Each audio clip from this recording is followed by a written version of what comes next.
भजेऽहं दीनानुग्रहकारकम् वन्दे मुकुन्दमरविन्ददलायताक्षम् कुन्देन्दुशङ्खदशनम् शिशुरूपवेशम् इन्द्रादिदेववनवन्दितपादतीर्थम् वृन्दावनालयमहं वसुदेवसूनुम् नवजलधरवरणं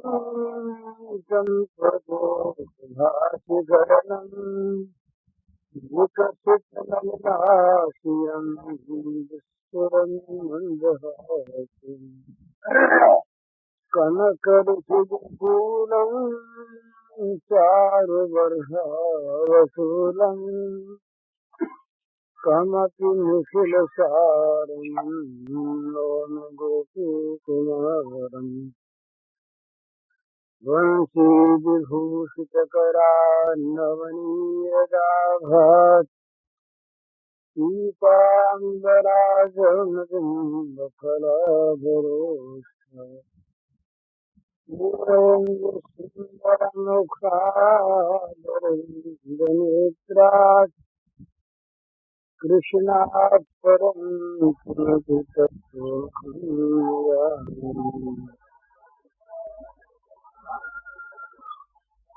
बहुत गई थोड़ी रही नारायण बचेत काल चिड़ैया चुग रही निषिद्ध में आयु खे।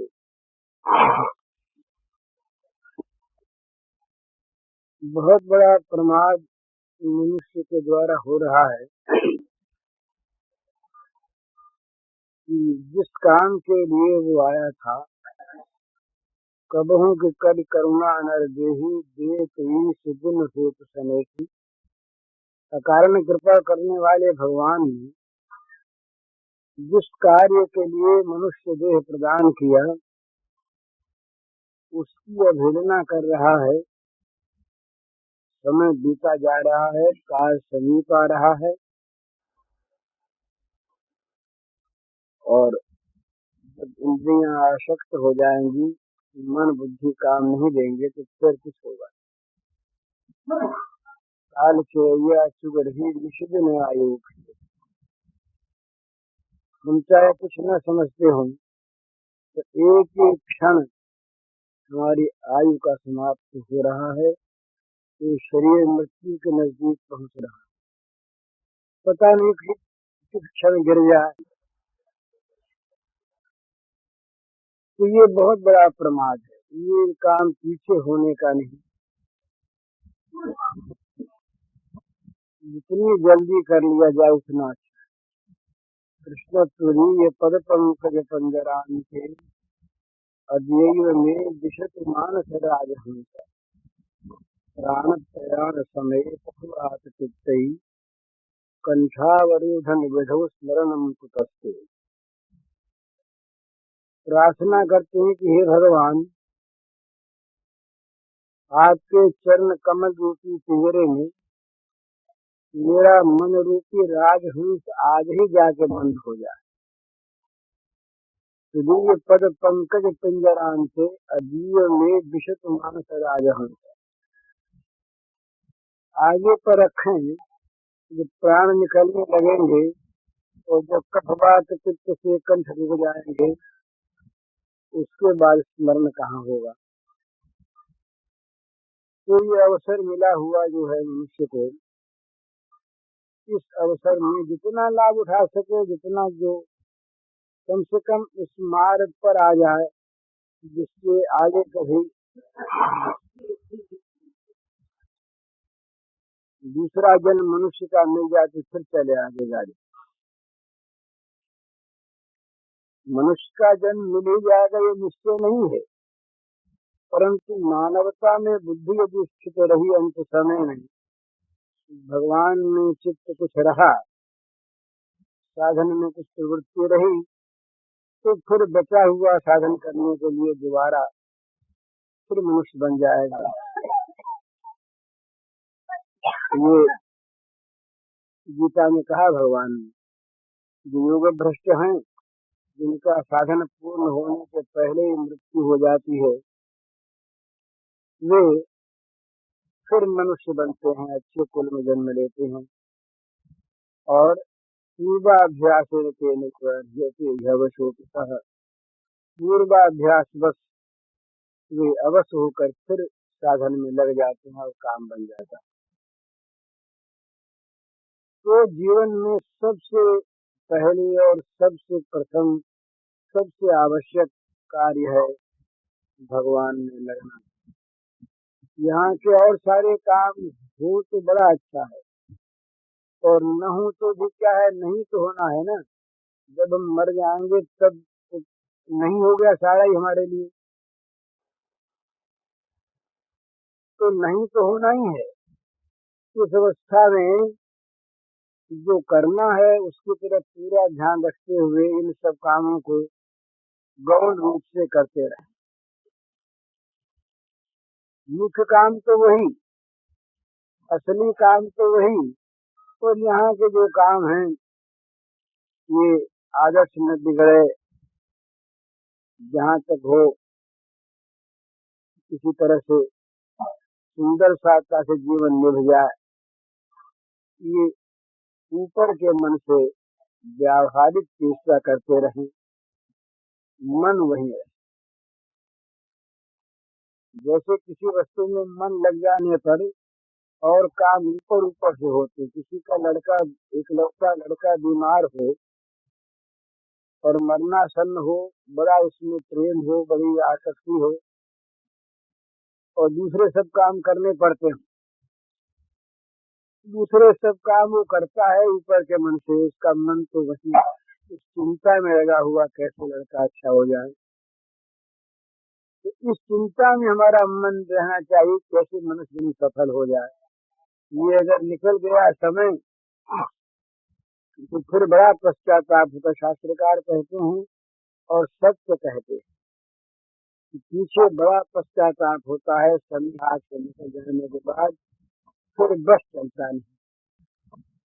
वो फिर पछताए का बने जब चिड़िया चुग गई खेत, जब सारे खेत को चिड़ियों ने चुग लिया, अनाज का दाना बचा नहीं, आयु का एक एक क्षण हमने भोगों में बिता दिया, आयु बची नहीं, इसके बाद फिर सिवा पश्चाताप की कोई उपाय है नहीं। परत्र दुख पावहीं सिर धुन धुन पछताए, काल ही कर्म ही ईश्वर ही मिथ्या दोष लगाए। क्यों ऐसा होता है कि वो बस यहाँ जो करना है इसको करते नहीं।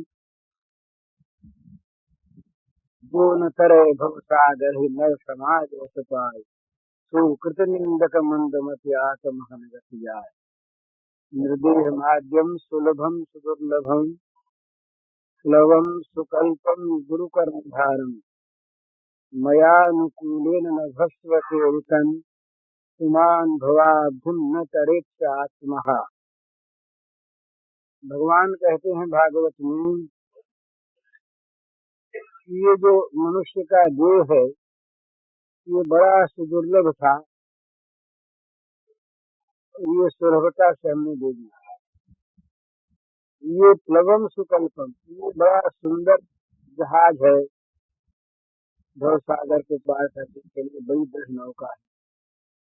इसमें रास्ता बताने वाले गुरु कर्णधार हैं, खेने वाले हैं, और मेरी जो कृपा है ये अनुकूल वायु है। अनुकूल वायु मिल गई, रास्ता बताने वाले खेने वाले गुरु मिल गए, और बढ़िया नौका मिल गई। इस पर भी पुमान भवाधुन न करे, इस पर भी जो मनुष्य भव सागर से नहीं करता, भवाधुन न करे, तो आत्मा वो आत्महत्यारा है। जो न करे भव सागर ही नर समाज सपाय, सुकृत निंदक मंद मत आत्महन गति जाए। तो हम लोग भगवान को विस्मृत करके और भोगों में लगकर दिन रात आत्महत्या कर रहे, ये प्रमाद है। अब ये कहने सुनने से कुछ होता नहीं है, मन तो अपना जब इधर होगा तभी होगा, लेकिन ऐसा बहुत दफे मन में आता है कि भाई जीवन तो चला जा रहा है, ये काल तो हमारी बात देखेगा नहीं। हम चाहे किसी अवस्था में हो और हमारे चाहे कितने काम अधूरे पड़े हुए, तो ये काम सोचते हैं ना कि ये काम भाई तो ये काम हो जाए, ये थोड़ा सा ये हो जाए, थोड़ा सा ये हो जाए तो बड़ा सुस्थिर होके भजन करना चाहिए। अब वो सुस्थिर अवस्था की बात चाहे हम देखते रहे, काल तो मानता नहीं है। आयु तो क्षीण होती चली जा रही है, पर किस क्षण मृत्यु आ जाएगी कोई ठिकाना नहीं। हमारे हजार अधूरे काम बने रहे और पूरे हो ही नहीं, और हम मर जाएंगे और पूरे तो होंगे ही नहीं। क्यों नहीं पूरे होंगे कि आज जो काम हमारे सामने है, जिनकी हम पूर्ति चाहते हैं, ये जहाँ पूर्ण हुए वहाँ दसों बीसों ऐसे और नए काम खड़े हो जाएंगे जिनकी पूर्ति हमको आवश्यक दिखेगी। इसका अंत ही नहीं है। जितनी पूर्ति होगी उतनी अपूर्ति सामने आएगी।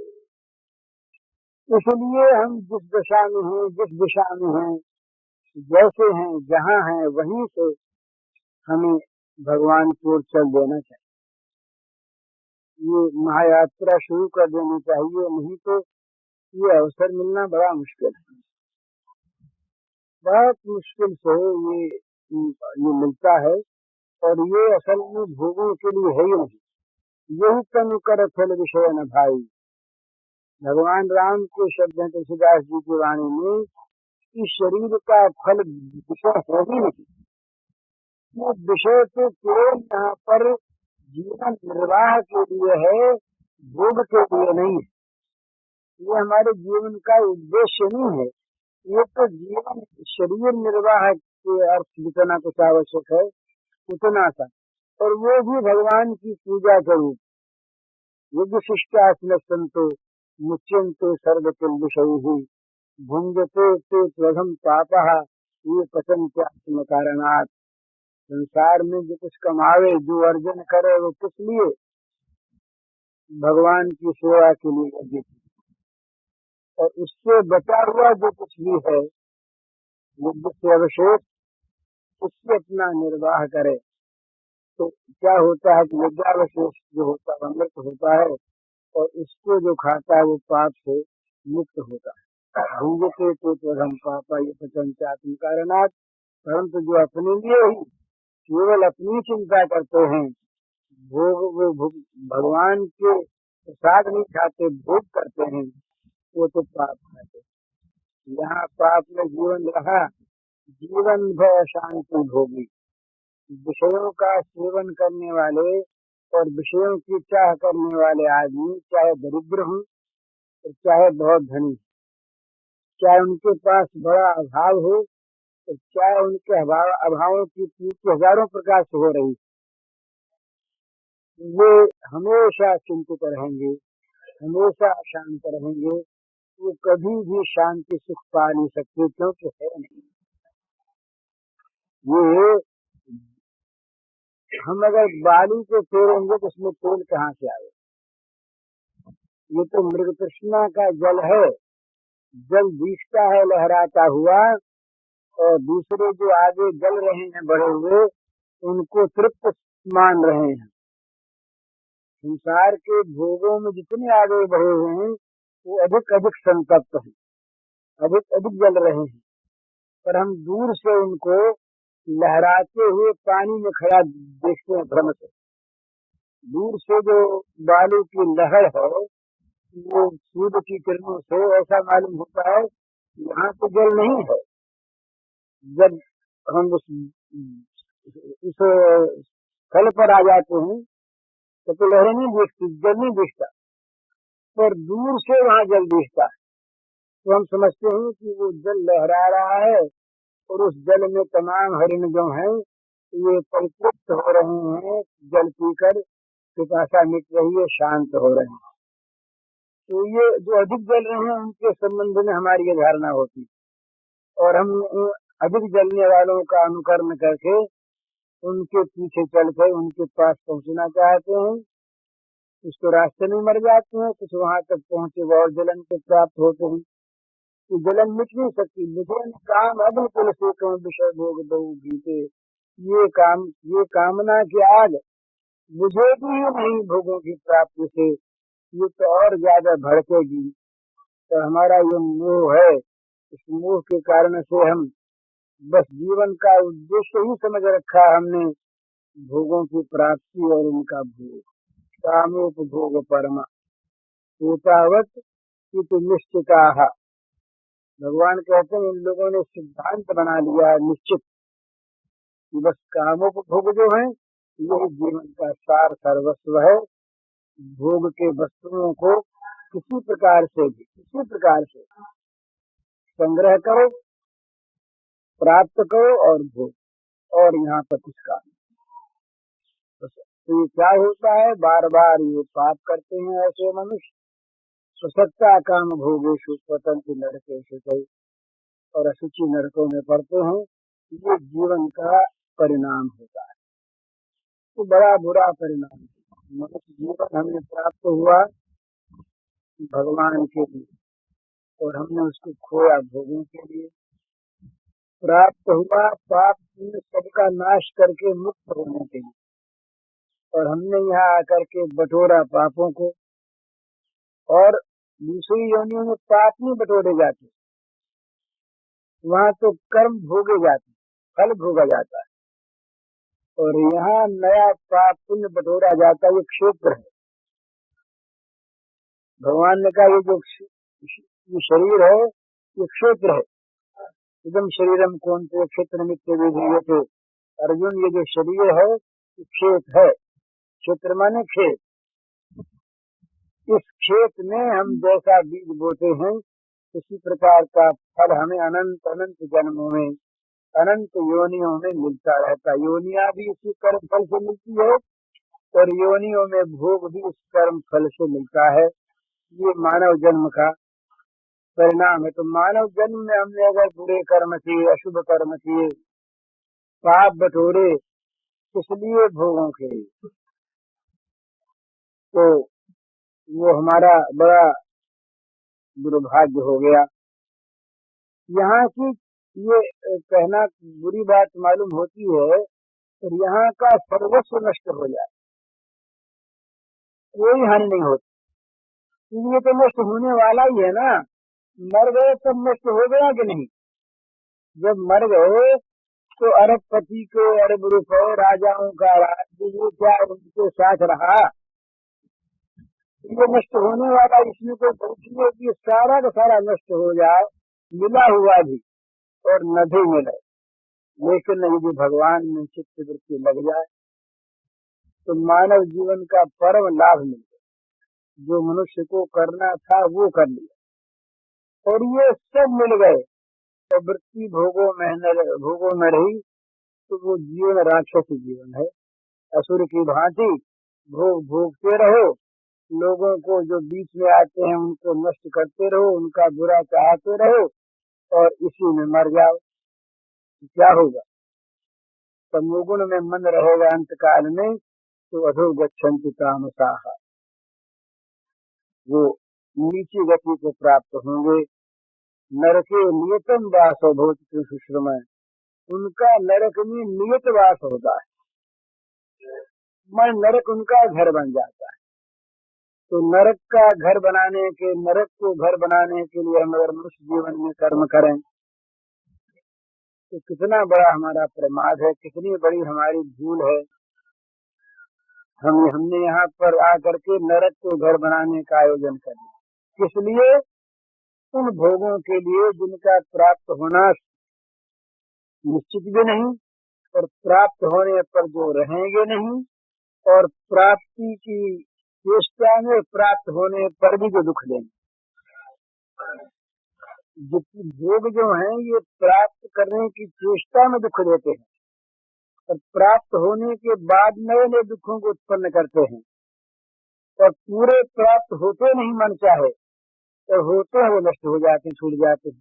ये इनका साक्षात स्वरूप है। सबको इस बात को अनुभव करके देख सकते हैं कि किसी को भी भोग पूरे प्राप्त हुए हैं क्या? और किसी के भी प्राप्त होने के बाद हमेशा के लिए रहे हैं क्या? तीसरी बात में भ्रम से संदेह होता है कि हम तो सुखी नहीं हैं, पर शायद और लोग सुखी होंगे। इसी प्रकार के और लोग भी समझते हैं कि हम तो सुखी नहीं और लोग सुखी होंगे, क्योंकि वो दुखों का रूप अलग अलग होता है ना। दुख तो होते हैं प्रतिकूलता के बोध में, और प्रतिकूलता होती है अलग अलग कारणों से, अलग अलग प्रकार की। किसी को धन का दुख है, किसी को मान का दुख है, किसी को ईर्ष्या का दुख है, किसी को शरीर का दुख है, कोई तन दुखी, कोई मन दुखी, कोई धनहित है उदास, थोड़े थोड़े सब दुखी सुखी राम के दास। तो दुखों के कारण भिन्न भिन्न होते हैं, लेकिन जहाँ भोगों का आश्रय है वहाँ भगवान ने कितने साफ शब्दों में कहा भोगों के लिए सिद्धांत बताया। यही संस्पर्शिया भोगा दुख यो नहीं है। जितने भी ये संस्पर्शज भोग हैं ये सब के सब दुख योनि हैं, दुखों की उत्पत्ति के स्थान हैं। तो दुखों की उत्पत्ति के स्थान पूरे कभी मिले नहीं और मिलकर रहे नहीं। इस प्रकार के भोगों के लिए जो नित्य परमात्मा का अखंड जीवन है वो प्राप्त जिसके द्वारा हो सकता है, उस मानव शरीर को इन भोगों में लगा देना बड़ी खूब मूर्खता है। नर संसाय विषय मन देही, चलत सुधा ते शत विषय चाहि कबहु भल कह न कोई, गुंजा गहई परस मणि खोई। तो ये हमारा बड़ा प्रमाद हो रहा है। पुरुष हो, स्त्री हो, ब्राह्मण हो, चांडाल हो, मूर्ख हो, पढ़ा लिखा हो, सबका एक ही काम है यहाँ पर, जिस किसी प्रकार से भी जीवन को भगवान की ओर मोड़ दे, यहाँ की स्थिति सुधारने का प्रयत्न करे, पर ये तो बिगड़ी हमेशा ही रहेगी, कभी सुधरेगी ही नहीं। जो सुधरी हुई मानते हैं वो थोड़ी काल के लिए मानते हैं, फिर बिगड़ी हुई मालूम होती है। क्योंकि यहाँ का जितना सुधार है भगवान को भूल कर तो सारा बिगाड़ है। अर्थ धर्म काम मोक्ष ठीक है, पर भक्त जिस अभ्युदय के साथ विश्वास नहीं है वो अभ्युदय राक्षसी उन्नति है, तो बिगाड़, वो उन्नति नहीं है। एक आदमी के भूख बहुत लगती है और बहुमूत्र का रोग, उसको डायबिटीज है, वो भूख को देख करके मान ले कि हम बड़े निरोग हैं और बहुत खाने लगे मीठा उठा तो जल्दी मर जाएगा। इसी प्रकार से बहुत दफे हमें बिगाड़ सुधार मालूम होता है। जितना भी भोग जनित सुख है ये सारा का सारा बिगाड़ है। इसको भगवान ने साफ शब्दों में बताया। गीता पढ़ते हम लोग पर पढ़ते नहीं है।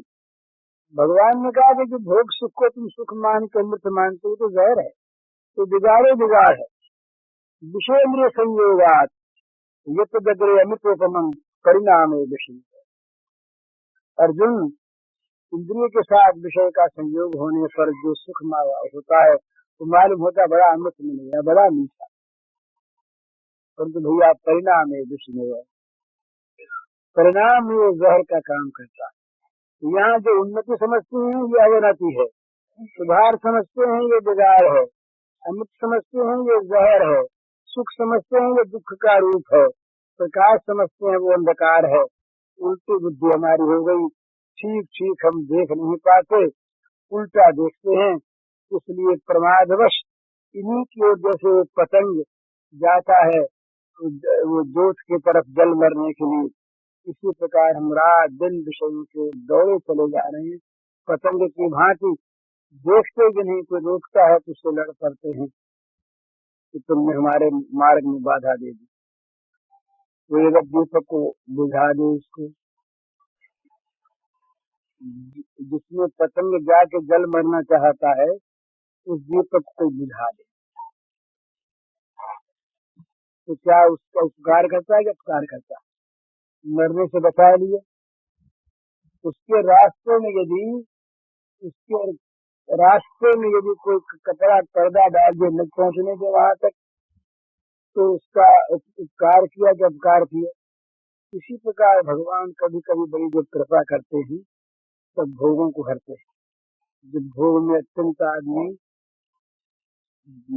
मस्त होकर भगवान को झूलना चाहता है तो भगवान दया करते हैं कि जरा इसको ठीक रास्ते पर आना चाहिए। बात भारी मालूम होगी पर सत्य तो है ही। भोगों में फंसा हुआ मनुष्य जो है वो नरकों में जाएगा, निश्चित बात, निश्चित बात। अतएव उसको अगर नरकों के निकालने के लिए भगवान कभी उनके भोगों को नष्ट कर दें तो भगवान दया। तो वो पागल आदमी कुछ समझता नहीं। कुबेर के दो पुत्र मणिग्रीव और नलकूबर। अब वो कुबेर जो है जैसे राष्ट्र का धन जिसके पास हो वो जैसे महाधनी होता है, इसी प्रकार सारे विश्व का धन जिनके पास वो धनपति कुबेर, तो उनके दो लड़के। अब क्या ठिकाना, यौवनम धन संपत्ति प्रभुत्व विवेकता एक मत नर्थाय मित्र चतुष्टयम। नीतिकार कहते हैं कि जवान उम्र हो और धन पास में हो और घर में अपनी मालिकी हो और साथ में मूर्खता हो। कहते इन चारों में अगर एक भी हो जाए तब भी अनर्थ हो जाए, और जहाँ चारों साथ मिल जाए, यौवनम धन संपत्ति प्रभुत्वम अविवेकता, जवान उम्र हो, धन पास हो, घर में मालिकी हो और विवेक हो नहीं, तो अनर्थ हो जाता है। तो दोनों लड़के नलकूबर और मणिग्रीव मदान्ध हो, धन मदान्ध। कुबेर के पुत्र हम चाहे सो करें।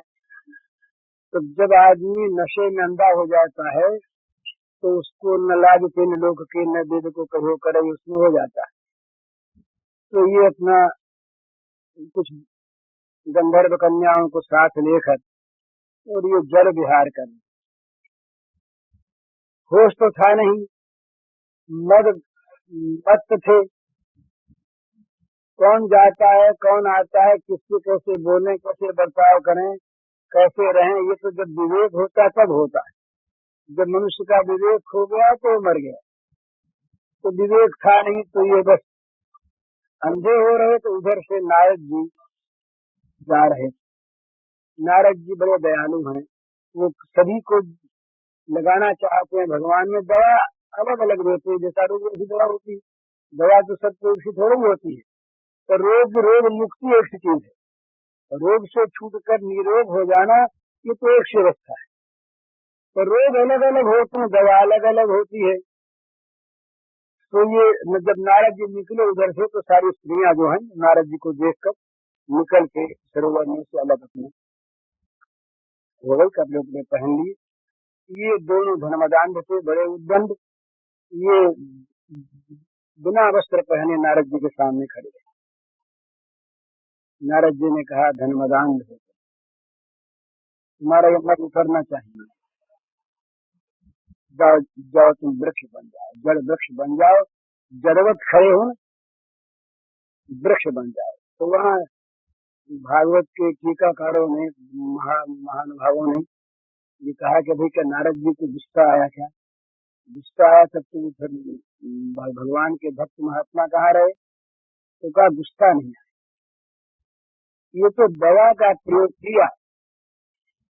दारिद्र्यम परमानंदम, ऐसा कहा है कि धनवदानों के लिए जो दारिद्र्य है ये सुरमा है।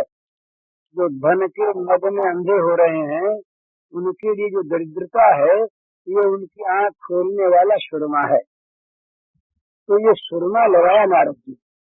नारद जी ने उनकी आंखों में सुरमा लगाया और फिर नारद जी प्राप्त हुए तो उनको वरदान भी दे दिया, तुम भैया वृक्ष तो होगे पर होगे वहां जा करके जहाँ श्री कृष्ण का प्रादुर्भाव होगा। भगवान तुम्हारे आसपास खेलेंगे और भगवान ही तुमको इस वृक्ष गति से मुक्त करेंगे, उनके तुमको दर्शन प्राप्त होंगे, स्पर्श प्राप्त होगा। तो जब यमराज को उखाड़ा भगवान ने वहाँ ये भागवत में आया है कि नारद जी की बात को सत्य करने के लिए और ये भगवान ने ये लीला की। पद में, अधिकार में, धन में, विद्या के घमंड में नास्तिक होता है ना, विद्या का घमंड हो जाता है। बुद्धि में, वर्ण में, आश्रम में जब मनुष्य अपने को ऊंचा मानकर भगवान को भूल जाता है, तब भगवान दया करके उसकी दवा कर। बजराजा की दवा की। बजराजा इतना मदान हो गया किसी को समझे ही नहीं, तो भगवान ने दया करके सब कुछ हरा लिया। तो ब्रह्मा जी ने भी कहा, उनकी स्त्री ने भी कहा, बलि ने स्वयं भी कहा, प्रहलाद ने भी कहा कि बड़ी दया आपने की महाराज, मालूम कहाँ जाता है, इसको बचा ली। तो बड़ों को बड़ा मद होता है, छोटों को छोटा मद होता है, भूलना ऐसे ही होता है। बोले क्या करें, आजकल फुर्सत मिलती नहीं, कब माला फेरे, कब नाम, इतना काम ये भगवान की कृपा से हो गया कि अब तो कोई समय मिलता ही नहीं। रात को छत के आगे सो जाते, अब क्या करें, तो मरते समय बोलना की फुर्सत नहीं मिलती, अभी क्या करें, मरेंगे नहीं, अभी तो सुनेगी मौत, तो मौत मानेगी नहीं। इसलिए मौत से पहले पहले अपना समय भगवान में लगाए और कम से कम अपनी चित्त की गति को भगवान की ओर कर, ये बहुत आवश्यक है, बहुत आवश्यक है। फिर नहीं होगा कुछ भी। बहुत गई थोड़ी रही नारायण बचे, काल चिड़ैया चुभ रही निषुगन आयु खेत। ये प्रतिक्षण हम चाहे सोए रहें, हम चाहे भोगों में रहें, हम चाहे खाते रहें, हम चाहे लड़ते रहें, हम चाहे माला फेंकते रहें, काल जो है ये तो बस अविराम गति से बिना रुके लगातार चला जा रहा है और हमारे आयु के क्षण क्षीण हो रहे हैं। कल जो थे उससे आज एक दिन घट गया, अभी 1 घंटे पहले थे उसमें से 1 घंटा घट गया। ये जीवन पता नहीं कब समाप्त हो जाए। यहाँ के अधूरे काम पूरे होने के हैं, कभी पूरे होंगे नहीं, किसी के पूरे नहीं हुए आज तक। तो ये समझता है कि हम यहाँ के कामों को, यहाँ की वस्तुओं से पूरा करके गए, तो वो बेचारा भोला है, भूल से कहता है हुए ही नहीं, क्योंकि यहाँ पूरा है ही नहीं, होगा कहाँ से। जो चीज पूरी है ही नहीं उसमें से पूर्णता आएगी कहाँ से। पूर्णता तो उसमें है जो नित्य पूर्ण है। पूर्ण से पूर्ण मादाय पूर्णमेवावशिष्य थे, जिस पूरे में से पूरा निकाल लिया जाए तो पूरा बचता है। ऐसा जो पूरा है वो कभी अधूरा होता नहीं, और जहाँ पर कमी है वो कभी पूरी होती नहीं। तो प्रकृति कभी पूर्ण नहीं होगी और परमात्मा कभी अपूर्ण नहीं रहती। इसलिए पूर्णता की अनुभूति तो परमात्मा में ही होगी, प्रकृति में कभी होगी ही नहीं, होगी ही नहीं। तो यहाँ कभी भी हमारे काम पूरे होने के है नहीं, इन कामों को तो छोड़ना पड़ेगा, पूरा करने की चिंता न करके परित्याग करना पड़ेगा। बुझे न प्रामदनी। तुलसीदास जी महाराज कहते हैं, अब प्रभु पद अनुराग जाग जड़ त्याग दुराशा जीते। अरे मूर्ख जड़, ये जो तूने आशा लगा रखी हो कि यहाँ भोगों के द्वारा हम तृप्त होकर सुखी हो जाएंगे, ये दुराशा है, दुष्ट आशा है, ये कभी पूरी होने की है ही नहीं, किसी की हुई नहीं आज तक। इसलिए प्रभु पद अनुराग, भगवत चरणों में अनुराग कर और इस दुराशा को छोड़। काम की अग्नि, कामाग्नि, कामना की आग कभी भोगों से बुझती है, भड़कती। इसलिए यहाँ के काम अधूरे रहें चाहे पूरे हों, काल मानेगा। काल जब आवेगा तब बस, चाहे कुछ भी काम करते रहो, बड़े से बड़े महत्व का काम है और गिर गए, हाथ से हो गया। अब वो काम चाहे बड़े महत्व का हो, उसके बिना न होता, जैसा सारा राष्ट्र रोवे, कुछ भी करे, वो जो मौत है वो तो मानेगा, और वो मौत कब आ जाए इसका पता नहीं। इसलिए 3 बातों को तो बिल्कुल छोड़। एक तो किसी भी दूसरे प्राणी का कभी भी बुरा न चाहे, बुरा न सोचे, बुरा न करे, बुरा होता देख कर आगे। ये बहुत आवश्यक है। दूसरी बात, विषयों में सुख है, इस धारणा को छोड़िए, है ही नहीं, है ही नहीं। तीसरा, विषयों की प्राप्ति के लिए जो निषिद्ध आचरण है उनको बिल्कुल छोड़ो। ये तीन बात, विषयों में सुख है इस धारणा को छोड़ दिए, ये मानसिक धारणा सर्वोत्तम है, ये होगी किसी चीज होगी नहीं, किसी साथ इसलिए कि ये कम हो तो वो बनी रहे। विषयों की प्राप्ति के लिए निषिद्ध आचरण न करे। और तीसरी बात, किसी प्राणी को कभी भी जानबूझकर किसी प्रकार से इसका अहित न चाहे, न करे, न देखे। ये तीन बात तो जीवन से निकाल। और आडंबर करने की आवश्यकता नहीं है, दुकान खोलने की आवश्यकता नहीं, अपना घर में चुपचाप रहे, घर का काम करे, घर के लोगों को भगवान के सदस्य मानकर, सेवक मानकर, रूप मानकर उनकी सेवा करे जहाँ तक बने। लोगों में भक्त कहलाने की, ज्ञानी कहलाने की जरा भी आवश्यकता नहीं, कि जो कहलाता वो है नहीं। ये उपनिषद में आया कि जो कहता मैं हूँ वो नहीं है, जो कहता मैं ज्ञान, मुझे ज्ञान प्राप्त हो गया उसे नहीं गया। तो होगा क्या? लोगों के कहने से, अपना नाम भर लेने से कुछ नहीं है। ये तो परीक्षा होती है, जब हृदय में शोक मोह नहीं है तो नहीं रहता। एकत्व मनुपश्यत, जब एकत्व का दर्शन हो जाता है तो कहाँ शोक रहता है, कहाँ मोह रहता है। ये रहते हैं, ये जब तक रहते हैं तब तक चाहे महामहात्मा नाम हमारा कोई रख दे, हम तो महामहात्मा क्या, महात्मा के पद योग्य ही नहीं, दुरात्मा है। जब तक हमारे मन में राग द्वेष है, जब तक हमारे मन में काम क्रोध है, जब तक हमारे मन में भोग की आकांक्षा लगी हुई है, जब तक हम भोगों में सुख मानते हैं, तब तक महात्मा नाम, चाहे हमारे शुक्ल जी का नाम महात्मा शुक्ल है, इससे नाम थोड़ी होगा, महात्मा शुक्ल नाम है। भगवान रामचंद्र है, कृष्णचंद्र है, नारायण है, गोविंद है, वासुदेव है, वो भगवान थोड़े हो गए। तो ये कुछ नहीं है, नाम वाम से कुछ नहीं होता। तो चुपचाप अपने जीवन को बितावे, जहाँ तक बढ़े भगवान का नाम ले, भगवान की कृपा पर विश्वास रखे और जीवन को भगवान की ओर मोड़ दे उस तरफ, उसको भगवान के सम्मुख जीवन को कर, विमुख न रहे। भगवान की विमुखता सबसे बड़ा अभाग्य है संसार। ऊंची से ऊंची चीज मिल जाए और भगवान की विमुखता बनी रहे। तुलसीदास जी महाराज कहते हैं, के नर नरक रूप जीवत जग, भव भंजन पद विमुख अभाग्य। ये मनुष्य जो हैं वो अभागे हैं और उनका जीवन नरक रूप है, खुद नरक में जलते हैं और उनके पास जो आ जाता है उसे नरक में धकेल देते हैं। नरक है ना। अब कोई आदमी जहाँ बहुत मैला पड़ा रहता है वहाँ कोई जाए, उसको सुगंधी कहाँ से मिलेगी? तो जो चीज वहाँ है वही तो मिलेगी। इसलिए तेमर नरक रूप जीवत जगो, वो मनुष्य जगत में नरक रूप देते हैं। नरक रूप, मैला बनकर, नरक बनकर स्वयं नरक बन जाते हैं और लोगों को नरक की अनुभूति कराते हैं जो उनके पास आते हैं। कौन? भवभंजन पद विमुख। भगवान जो भवभंजन है, उनके चरण से जो विमुख है, उनकी तो कुछ भी हो जाए हम भगवान के चरणों के सन्मुख हैं। और सर्वस्व चला जाए हम उनके चरणों के सन्मुख हो जाए। तो उनके चरणों की विमुखता जो है ये सबसे बड़ा पाप है, सबसे बड़ा अभाग्य है, सबसे बड़ी मूर्खता है। बस उनके सम्मुख रहे, उनके विमुख न रहे।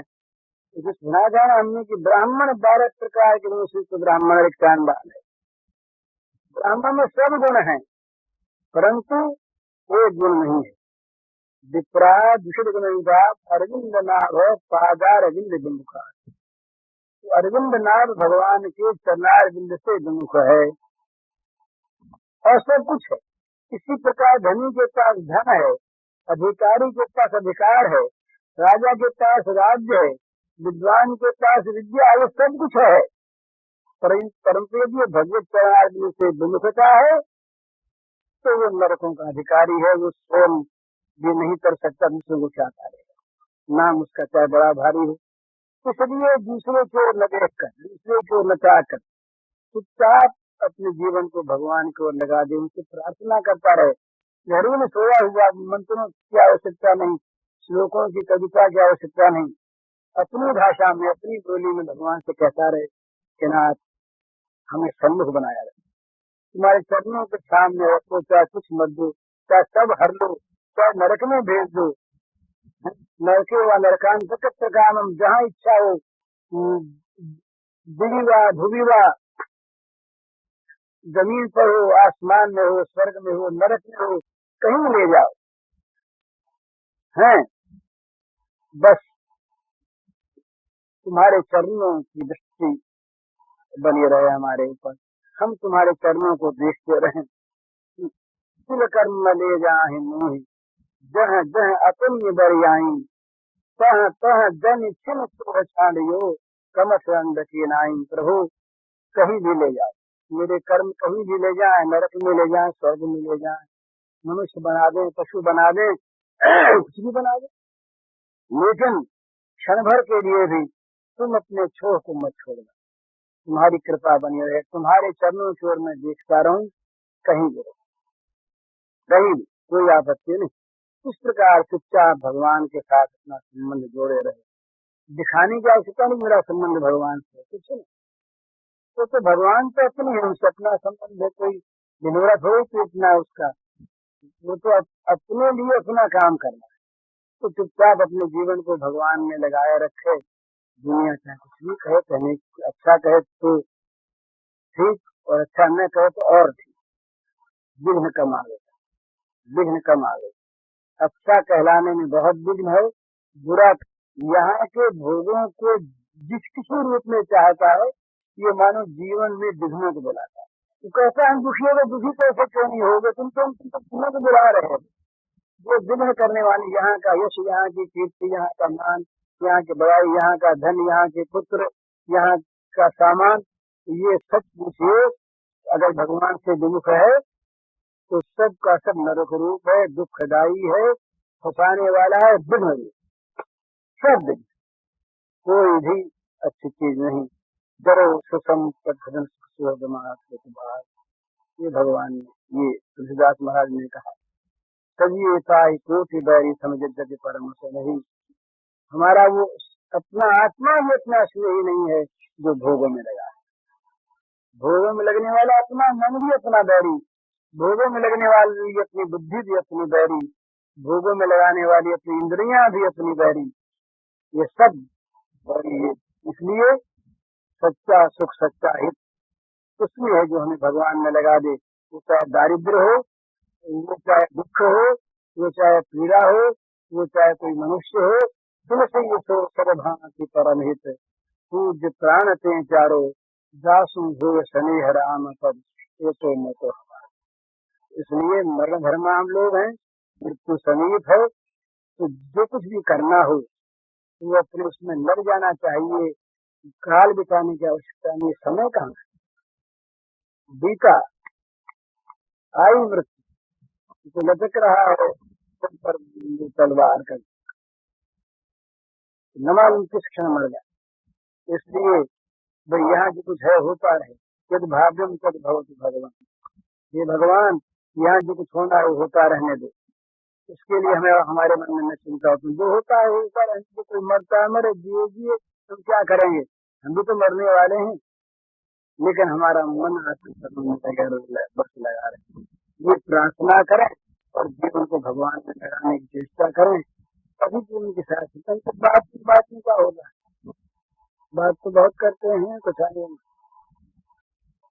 तो मन में बस ये स्वाभाविक सहज विरक्ति, तो सहज विरक्ति बनावटी में विरक्ति हो न विरक्ति हो, तो भगवान से प्राप्त हो जाएंगे।